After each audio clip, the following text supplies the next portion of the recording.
नमस्कार, आप देख रहे हैं टीवी 24 नेटवर्क। मैं हूं आपके साथ पूनम यादव। बिहार में चुनाव खत्म हो गया है। अब जिन राज्यों में आने वाले समय में चुनाव होने हैं, वहां सर्दी के इस मौसम में राजनीति का तापमान बढ़ रहा है। बिहार के बाद 12 राज्यों में वोटर लिस्ट में सुधार का काम चल रहा है, यानी SIR का काम तेजी से हो रहा है। बिहार चुनाव में बीजेपी ने घुसपैठियों का मुद्दा जोर शोर से उठाया था। अब ये मुद्दा उत्तर प्रदेश में भी गूंज रहा है। एक बार फिर यूपी की राजनीति में सुरक्षा और पहचान की बहस तेज हो गई है। दरअसल यूपी के CM योगी आदित्यनाथ ने सभी जिलाधिकारियों को निर्देश दिया है कि घुसपैठियों को चिन्हित कर उनके खिलाफ कड़ी कार्रवाई की जाए। CM योगी ने घुसपैठियों को रखने के लिए अस्थायी डिटेंशन सेंटर भी बनाने की बात कही है और जो लोग अवैध रूप से रह रहे हैं उन्हें वापस उनके देश भेजने का भी निर्देश दिया है। बता दें कि CM योगी का ये निर्देश ऐसे समय में आया है जब चुनाव आयोग ने यूपी और पश्चिम बंगाल सहित कई राज्यों में विशेष मतदाता सूची पुनरीक्षण अभियान यानी SIR चला रहा है। CM योगी द्वारा घुसपैठियों के खिलाफ इस नई मुहिम की गूंज पूरे देश में सुनाई दे रही है। दरअसल आने वाले समय में यानी अगले साल 2026 में असम, केरल, तमिलनाडु, पश्चिम बंगाल और केंद्र शासित पुडुचेरी में विधानसभा चुनाव होने वाले हैं। वहीं योगी सरकार के इस कदम का सबसे ज्यादा असर असम, पश्चिम बंगाल और केरल में देखने को मिलेगा, क्योंकि वहां घुसपैठ और जनसंख्या की बदलाव लंबे समय से सामाजिक राजनीतिक बहस का विषय बना हुआ है। हालांकि ये एक बड़ा मुद्दा है, लेकिन बीजेपी को छोड़कर अन्य राजनीतिक दलों ने इसे अपने एजेंडा में प्रमुखता नहीं दी है। बीजेपी हमेशा देश में घुसपैठ के खिलाफ लड़ाई लड़ रही है।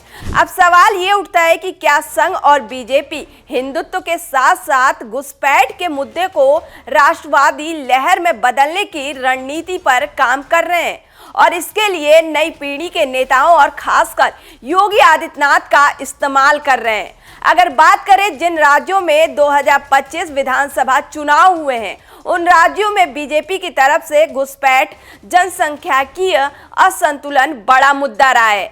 हाल ही में महाराष्ट्र, हरियाणा, दिल्ली और बिहार विधानसभा चुनाव हुए हैं। वहीं राजनीतिक विश्लेषकों के अनुसार दिल्ली में अरविंद केजरीवाल की पार्टी को मिली करारी हार के पीछे घुसपैठ, जनसंख्याकीय असंतुलन एक बड़ा कारण था। इन चुनाव में प्रधानमंत्री नरेंद्र मोदी और गृह मंत्री अमित शाह की जोड़ी ने CM योगी आदित्यनाथ का रणनीतिक इस्तेमाल किया। वहीं अगर बात करें पड़ोसी देश बांग्लादेश की, तो बांग्लादेश में शेख हसीना सरकार के पतन के बाद वहां हिंदुओं और उनके धर्म स्थलों पर हमला हुआ, जिसका सीधा असर भारत के सीमावर्ती राज्यों पश्चिम बंगाल, असम, झारखंड और पूर्वोत्तर के अन्य राज्यों पर पड़ा, जिसके बाद बीजेपी ने पूरे देश में घुसपैठ और जनसंख्याकीय असंतुलन को राष्ट्रीय मुद्दा बनाने के लिए अलग अलग राज्यों में चुनावी प्रयोग किए, जो हिंदुत्व के साथ साथ राष्ट्रवाद की भावना को भी बल दिया और व्यापक रूप से सर्वस्वीकार किया। फिलहाल यूपी में घुसपैठ पर योगी आदित्यनाथ का आदेश आने वाले समय में संघ भाजपा की रणनीति का स्पष्ट संकेत देता है।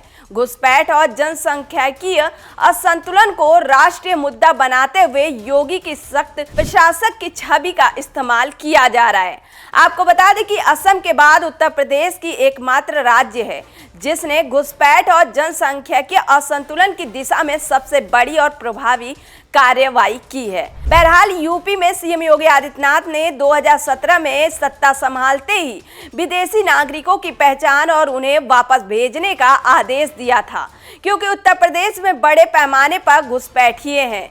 CM योगी द्वारा कुछ अभियानों के जरिए घुसपैठी पकड़े भी गए और अलग अलग रिपोर्ट्स में दावे की माने तो उत्तर प्रदेश में बड़े पैमाने पर घुसपैठी हो सकते हैं और बांग्लादेश में शेख हसीना सरकार के पतन के बाद देश में घुसपैठियों के खिलाफ जिस प्रकार का माहौल है, उत्तर प्रदेश में होने वाली कोई भी कार्रवाई बीजेपी को विपक्षी दलों के लिए एक बड़ा एज देखने वाला साबित हो सकता है। बीजेपी की ये कार्रवाई पश्चिम बंगाल सहित अन्य राज्यों में भी व्यापक चर्चा का विषय बनेगी। अभी तो संकेत मिल रहे हैं कि बिहार के बाद 2026 के बंगाल चुनाव में भी बीजेपी पीएम मोदी के साथ योगी आदित्यनाथ के चेहरे का रणनीतिक इस्तेमाल करने जा रही है।